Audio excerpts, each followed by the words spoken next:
محترم ناظرین کرام، ابھی آپ تلاوت قرآن سے مستفید ہو رہے تھے۔ اب اس کے بعد آپ کے سامنے درس قرآن پیش کیا جائے گا، جس کو آپ کے سامنے پیش کریں گے مولانا عبد الملک مظاہری صاحب دامت برکاتہ۔ اعوذ باللہ من الشیطان الرجیم، بسم اللہ الرحمن الرحیم۔ لا يستوي القاعدون من المؤمنين غير أولي الضرر والمجاهدون في سبيل الله بأموالهم وأنفسهم فضل الله المجاهدين بأموالهم وأنفسهم على القاعدين درجة وكلا وعد الله الحسنى وفضل الله المجاهدين على القاعدين أجرا عظيما درجات منه ومغفرة ورحمة وكان الله غفورا رحيما۔ صدق الله العظیم۔ یہ سورہ نساء کا 13واں رکوع چل رہا ہے اور آیت نمبر 94 کی تفسیر چل رہی ہے، جس میں یہ شان نزول بیان کیا گیا تھا کہ کچھ لوگوں کو نبی کریم صلی اللہ علیہ وسلم نے کچھ مجاہدین کو لشکر بنا کر بھیجا تھا، اور وہاں ایک آدمی اس قوم میں سے جو اپنے مال اور اسباب کو نکال کر علیحدہ رکھ کے ٹھہر گیا تھا، اور اس نے سلام بھی کیا، تو بھی صحابہ نے اس کو یہ سمجھ کر قتل کر دیا کہ یہ اپنی جان بچانے کے لیے ایسا کر رہے ہیں۔ بعد میں حق تعالیٰ کی طرف سے سمجھایا گیا ایسا مت کرو۔ پھر آگے یہ بھی فرمایا گیا کہ تحقیق کر کے کیا کرو، بے سوچے سمجھے کام مت کرو۔ جو تمہارے سامنے اسلام کو ظاہر کرے اس کے مسلمان ہونے کا ہرگز انکار مت کرو۔ چنانچہ جب اس واقعے کی خبر نبی کریم صلی اللہ علیہ وسلم کو پہنچی تو آپ صلی اللہ علیہ وسلم سخت رنجیدہ ہوئے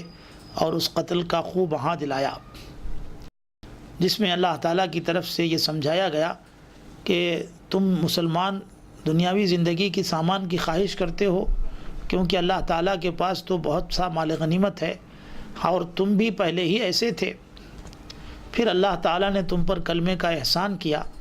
تو غور کرو کہ بے شک اللہ تعالیٰ تمہارے اعمال کی پوری خبر رکھتے ہیں۔ اگلی آیت میں فرمایا لا يستوي القاعدون من المؤمنین غیر اولو الضرر، کہ برابر نہیں ہوتے وہ مسلمان جو بلا کسی عذر کے گھر میں بیٹھ جائیں، اور وہ لوگ جو اللہ کے راستے میں اپنے مالوں سے اور اپنی جانوں سے جہاد کریں۔ اللہ تعالیٰ نے ان لوگوں کا درجہ بہت زیادہ بنایا ہے جو اپنے مالوں اور جانوں سے جہاد کرتے ہیں بنسبت گھر بیٹھنے والوں کے، اور سب سے اللہ تعالیٰ نے اچھے ہی گھر کا یعنی جنت کا وعدہ کیا ہے، اور اللہ تعالیٰ نے مجاہدین کو فضیلت عطا فرمائی ہے بمقابلہ ان لوگوں کے جو جہاد میں نہیں جائیں گے، اور اللہ تعالیٰ نے بڑا اجر دیا ہے، یعنی بہت سے درجے عطا کیے ہیں جو اللہ تعالیٰ کی طرف سے ملیں گے، اور مغفرت اور رحمت بھی۔ یاد رکھو کہ اللہ تعالیٰ بڑے معاف فرمانے والے اور بڑی مغفرت والے ہیں۔ آیت نمبر 95 اور 96 کی نمبر کی آیت پڑھی گئی، جس میں پہلی آیت میں یہ ارشاد ہو گیا کہ تم اللہ تعالیٰ کے لیے جب جہاد میں سفر کرو تو ہر کام تحقیق کر کے کیا کرو، اور تحقیق کرنے میں یہ بھی کہہ دیا گیا کہ کوئی آدمی اگر اپنے آپ کو مسلمان ظاہر کرے تو اس سے تم یہ مت کہنا کہ تم مسلمان نہیں ہے۔ جیسے کلمہ پڑھنا یا مسلمانوں کے طرز پر سلام کرنا، یہ اس کی طرف سے ہو تو اس پر خاموش ہو جانا چاہیے، یعنی اس کو غیر مسلم نہیں سمجھنا چاہیے۔ آگے ارشاد ہوتا ہے کہ ایسا کرنے سے تمہارا مدعا یہ ہو سکتا ہے کہ تم کو دنیاوی مال و متاع حاصل ہو اور تم مقتول کے مال اسباب پر قبضہ کر لو، تو یہ خواہش دل سے نکال دو، کیونکہ اللہ تعالیٰ کے پاس یعنی ان کے علم کے قدرت میں تمہارے لیے بہت غنیمت کے اموال ہیں جو اللہ تعالیٰ کی طرف سے حاصل ہوں گے اللہ کی مرضی کی بنیاد پر۔ آگے اس حکم کو دل نشین کرنے کے لیے فرمایا گیا یاد کرو کہ پہلے زمانے میں تم بھی ایسے ہی تھے، یعنی بغیر کلمے والے تھے، تمہارے اسلام کے قبول کا مدار صرف تمہارا دعویٰ اور اظہار تھا، اور اسی شہادت زبانی کی بدولت تمہارے جان و مال کو محفوظ کیا گیا۔ پھر اللہ تعالیٰ نے تم پر احسان کیا کہ اس ظاہری اسلام پر اکتفا کیا گیا اور معاملہ تفتیش باطن پر موقوف نہ رکھا، یعنی باطن کو چھان بین کرنے کی اجازت نہیں دی،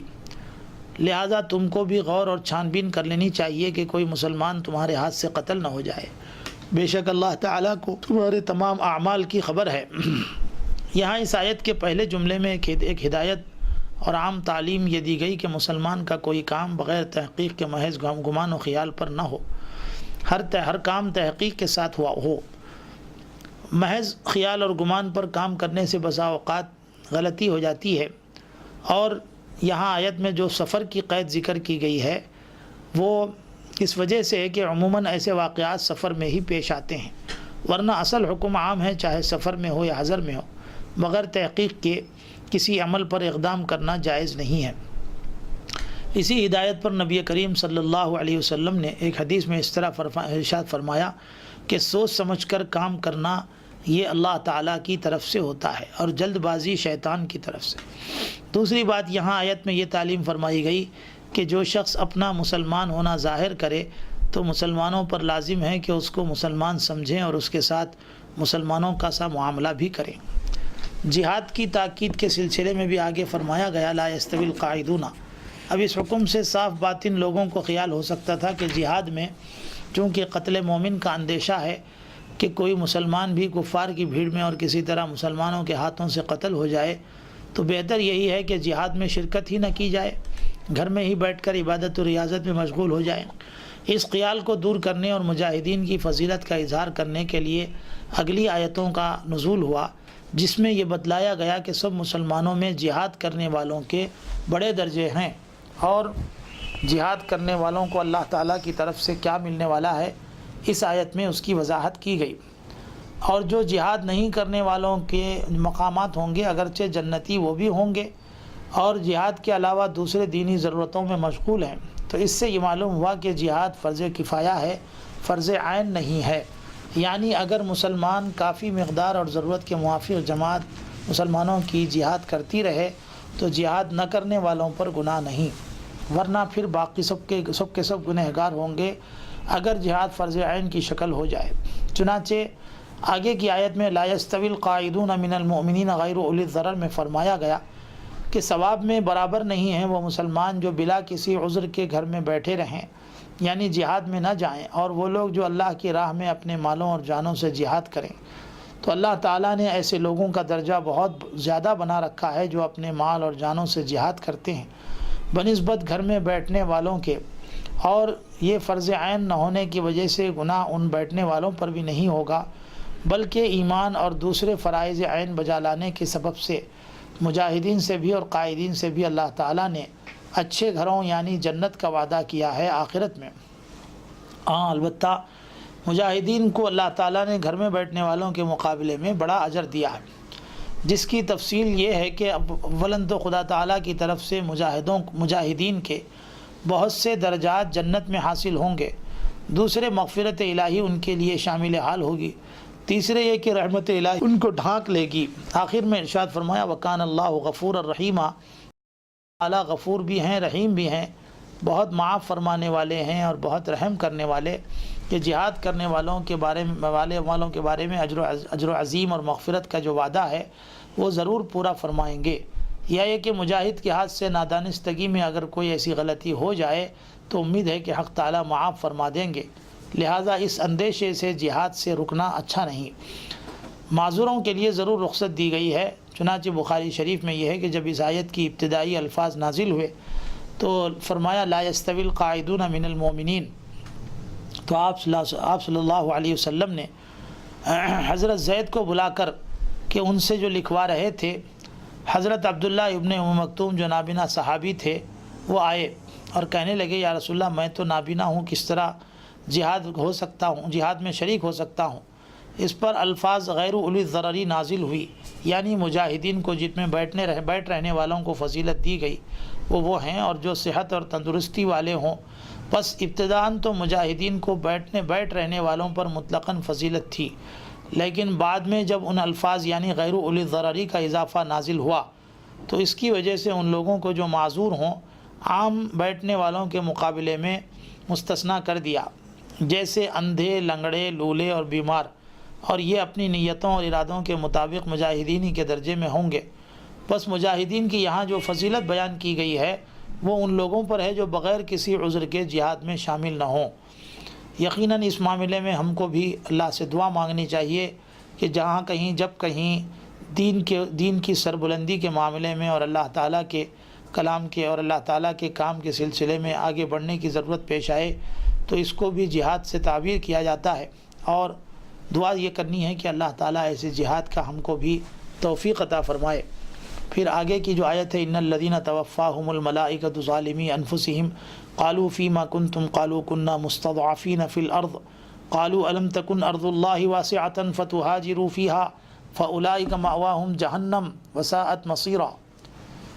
کہ بے شک وہ ایسے لوگوں کی جان جب فرشتے قبض کرتے ہیں جنہوں نے اپنے جانوں پر ظلم کیا ہے تو وہ ان سے کہتے ہیں کہ تم کس حال میں تھے، تو وہ مومنین کہتے ہیں کہ ہم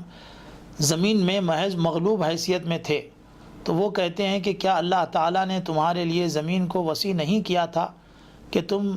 وطن کو چھوڑ کر دوسری جگہ جاتے اور جہاں تمہارے لیے آسانی ہو وہاں چلے جاتے؟ تو ایسے لوگوں کا ٹھکانہ جہنم ہوگا، اور جہنم یقیناً بہت ہی بری جگہ ہے۔ پھر البتہ آگے ان لوگوں کے بارے میں استثناء کیا گیا الا المستضعفین من الرجال والنساء، لیکن وہ حضرات جو مرد اور عورتیں اور بچے جو قادر نہ ہوں کہ نہ کوئی حیلہ تدبیر کر سکتے ہوں اور نہ راستے سے واقف ہوں، تو ان کے لیے امید ہے کہ اللہ تعالیٰ معاف فرما دیں، کیونکہ اللہ تعالیٰ بڑے معاف فرمانے والے ہیں۔ وکان اللہ عفوا غفورا، بہت مغفرت بھی فرمانے والے ہیں۔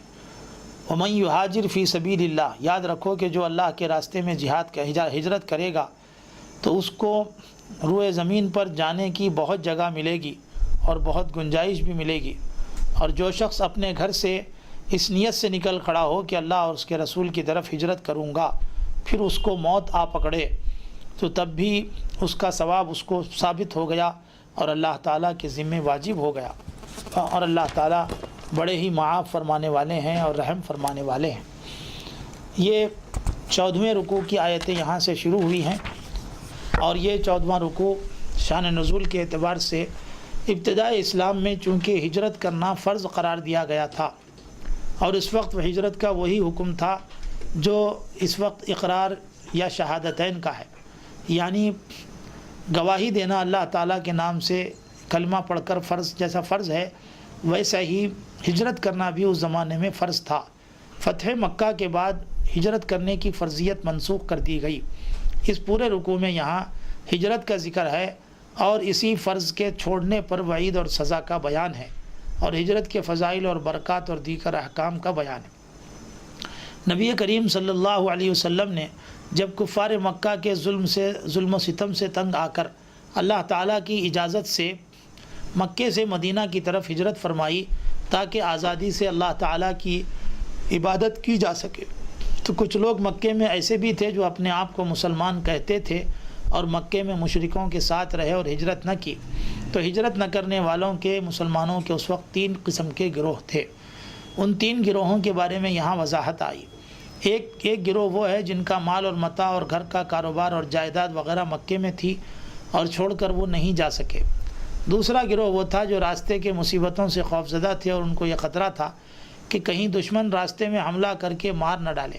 تیسرا گروہ معذور لوگوں کا تھا جو غلام تھے، کفار کی قید میں تھے، اور کچھ اور کمزور بچے تھے، عورتیں تھیں جو استطاعت نہ ہونے کی وجہ سے یا کافروں کی بندش کی وجہ سے ہجرت نہ کر سکتے تھے۔ تو پہلے اور دوسرے دونوں گروہوں نے صرف طمع اور حرص اور خیالی کمزوری کی بنیاد پر